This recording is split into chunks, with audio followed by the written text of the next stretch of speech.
Hello everyone, welcome back to my channel and Happy New Year. I hope you all had a wonderful and safe holiday season, whether you celebrate Christmas or another holiday.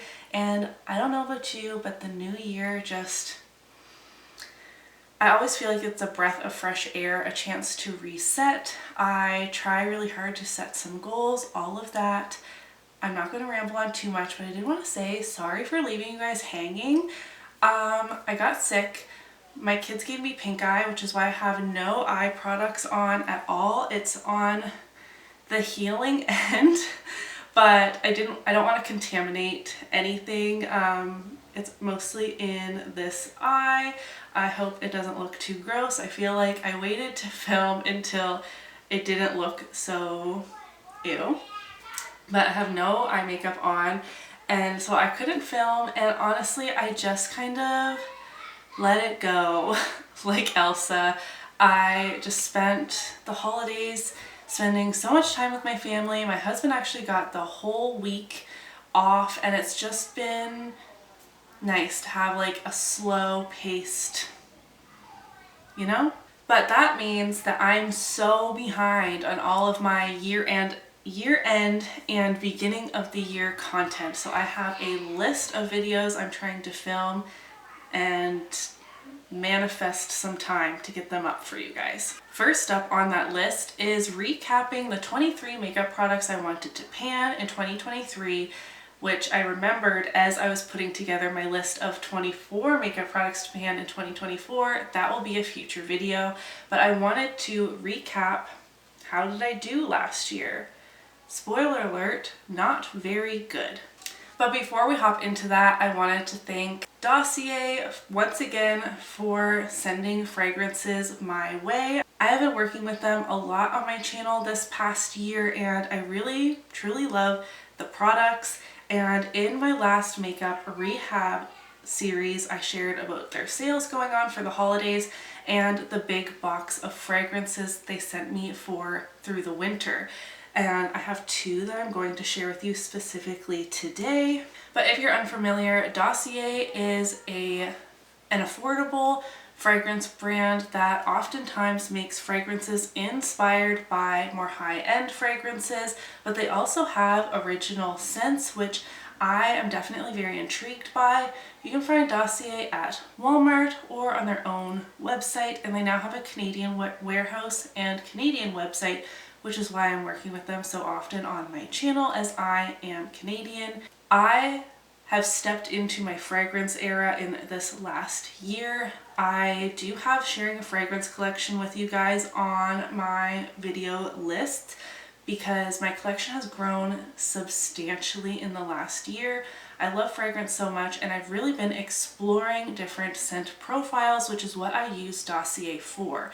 Because their fragrances are more affordable and many are inspired by bigger names that you would recognize, you can order a more affordable alternative and see if you even like the combination of notes, if you will. I specifically want to try their aromatherapy line that's a bit newer to them. They had like a eucalyptus one, an orange one. They just sound so freaking amazing. But I do have two I want to share with you today. The first is Ambery Cedarwood, which is inspired by the Alien perfume. And the reason I chose this one out to try is because a long time ago, Kathleen Lights did a video of recommending fragrances for zodiac signs. And I didn't even rewatch that video, but the scent Alien has always been in the back of my mind because I'm Aquarius and this is a bit of a more weird scent, if you will. Anyways, so I chose this fragrance, and it has, the top notes are mandarin, cardamom, orange blossom, middle notes jasmine and cedarwood, and the base notes are heliotrope, flower, amber, and vanilla. A few of you commented on my makeup rehab video when I mentioned this and said it is a very particular scent and it's like a love it or a hate it situation. I really like it, but it's definitely not like an everyday fragrance for me. I feel like this is still very floral of a scent, which is not always my favorite, but it definitely has like a bit more, I'm not the best at describing scents, like grounding to it, if that makes sense, with the amber, the cedarwood, the cardamom. I don't know. I do like it. It's not going to be a top favorite for me, but it is very interesting. And secondly, I have Gourmand White Flowers, which is inspired by the very popular Viktor and Rolf Flower Bomb. I have had a mini of the high-end fragrance in the past and really enjoyed it. This is a floral that I really prefer. Throughout this year, you've heard me mention that I don't always love a floral. This is a very sweet floral. I don't know. I really like it. I do like sweeter notes in my scent. Not something that is like completely vanilla or completely cotton candy, but sweet with something else, and I feel like that's what this is. Top notes are bergamot, green tea, freesia, and berries. I really like green tea as a note in my fragrances, I have discovered. Middle notes are white flowers, orchid, and rose, but I don't really smell the rose for me personally. And base notes are musk, patchouli, caramel, and vanilla. So as you can probably imagine, it is very sweet. I feel like this would be a perfect like date night if you weren't, maybe like a day date. Is that too specific? It could be more of a daily wear, probably spring, summer for me, or like a date night where you don't want to be like super sultry sexy. You know what I'm saying? But thank you once again, Dossier, for working with me on this video. I truly love testing out their fragrances every single month, and it's definitely been expanding my fragrance horizons, if you will. If you're interested in checking them out, I will have them linked in my description box, of course.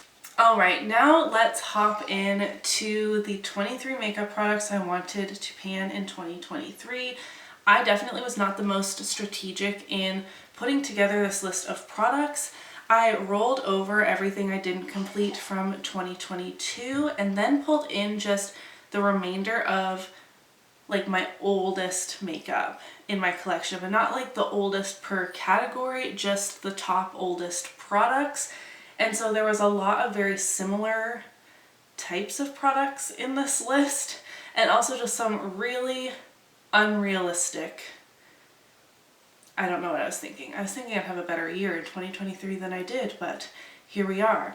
I had 4 eyeshadow palettes on this list, and no, I did not think I would pan all 4 eyeshadows, but I would have liked to see a new pan in each of them. I don't think I used my Urban Decay Gwen Stefani palette even once. I don't think I used my Too Faced Chocolate Bar palette even once. I did use my ABH Modern Renaissance palette a handful of times, but I did not hit any new pans. But the palette I really focused on in 2023 was my Tarte Tartelette Toasted palette. I reached for this well over 60 times and hit 2 new pans and very close to a 3rd pan in this palette, which I will try to hit early on in 2024. I had such a great time using this palette, but it was so hard to hit pan on. I'm not a very efficient eyeshadow panner, but I really love just warm toned neutrals, and I had a really good time with this palette this year, but I didn't spread the love to the other eyeshadows. But wait, there's more. I also had 4 single shadows on this list. Why? I don't know. First, I had ColourPop Super Shock Shadow in the shade Blaze. That was featured in my top 10 oldest creamer liquid products, and it's time to say goodbye. That was decluttered. Also in that list was Kathleen Lights, which I've decided to keep and focus on in 2024. This must be thrown out at the end of the year. I'm going to try my best to pan this to completion. The very oldest makeup product in my entire collection comes from Urban Decay, and it's an eyeshadow single in the shade Sin, a very classic color, and I did reach for this a handful of times this year, but it didn't get any real focus. And another one of my very oldest products in my collection is the L'Oreal Infallible Shadow in the shade Hourglass Beige, and I think I wore this once or twice. These are those pressed pigments. They're very beautiful, but I don't love the component. Like, it's hard to get product out of here, and it's just such a neutral shade that I don't know. I don't know what I'm gonna do with this one. We're not doing so great. I included a face palette in my list.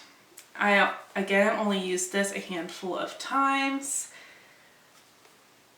This is the Too Faced Cocoa Contour Palette. It is getting very old. It doesn't really smell like chocolate anymore, but the powders still perform fine with the exception of this one that I really hate. I think I'm going to try and use this a couple times, see if I still truly hate it, because I remember really hating it, and if I do, I'm gonna scratch it out of here.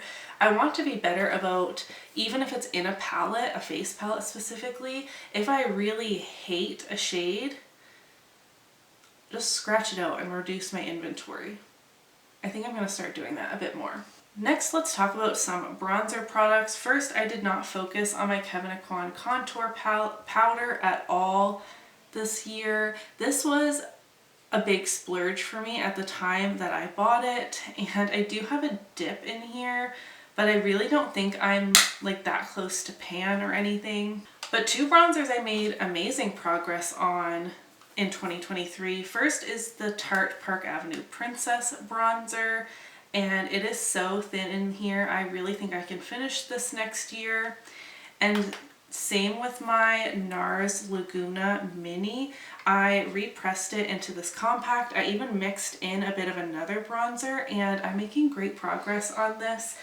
Again, it's super thin in there. It's been repressed twice now, I believe. And I feel really confident in finishing this. The ColourPop Super Shock Highlighter in the shade Smoke and Whistles, I was able to hit pan on in 2023, which was my goal. So technically, this is a goal met. I had two blushes in my project, and no, I didn't learn my lesson because there's quite a few blushes in my 2024 list as well. Tarte Party I did focus on for a large portion of the year in trying to hit pan on it. I was not successful. And then my oldest blush in my collection is the Model Co. Peach Bellini blush, and just like every year, I work on this from the end of April to the end of October in the Graveyard Project pan. I do feel like the pan is expanding a little bit. I have a pan on the side, and I'm just happy to continue to pick away at this blush. Maybe someday in the next 10 years, I will have a blush empty. I can see the next two rings like through the blush. It's getting thin, so I'm hopeful. I'll continue working on this. More products that were a declutter from my 10 oldest products. You know the video. I decluttered the ColourPop Lumiere Lippy Sticks and Lippy Liner and the ColourPop Frida Lippy Sticks and Lippy Liner, so that was 4 items as well. I wanted to work on the Too Faced Peach Perfect foundation, which I did for a little bit. I feel like I am slow and steady making progress on this. This is my oldest foundation, but it is not an empty. The oldest powder at the beginning of last year came from Bare Minerals, and I did successfully finish this powder, which feels really good. And then to round out to 23 products, I had a viewer's choice in the video I did last year, and you guys voted to work on these two items. The Cover FX Blurring Primer I was able to finish, as well as the Ofra Makeup Setting Spray, and I have been working on this in my Rolling Project 10 pan since June, and I've used about 1/3 of the bottle this year. I don't want to overuse this product, so since rolling into that project in June, I've just been using this spray every time I do my makeup, except for the couple of times in Las Vegas I did my makeup because this was too big to pack. So overall, I met my goal on the Tarte Tartelette Toasted palette. I hit 2 pans in that. I hit pan on my ColourPop Smoke and Whistles.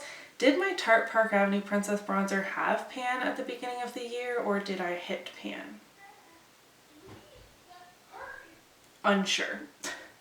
I finished the Bare Minerals powder, I finished the Cover FX primer, and decluttered 5 other items. This was not a successful panning year for me, not only with this list, but even just my annual makeup empties, I'm pretty disappointed in.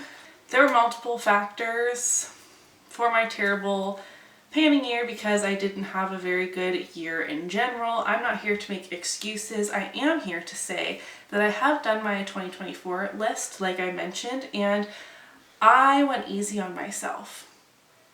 I am really trying to set myself up for success in terms of panning in 2024, and obviously I hope to have a better year in general. We shall see. How did you do on your panning goals for 2023? I hope you had a wonderful, successful panning year if that's what you set out to do. I'm hoping very soon I will be able to wear eyeshadow. This happened, not the pink eye, but I had like eyelid issues at the beginning of the year as well. I'm just all on board the struggle bus and have been for a very long time. Anyways, I'm going to stop rambling. I hope you guys enjoyed this little recap, this how did I do, which was not very great, but that's okay. I'm happy to be closing out the year. Once again, Happy New Year to each and every one of you. If you enjoyed this video, don't forget to give it a thumbs up so that I know, and I will see you in my next one. Bye!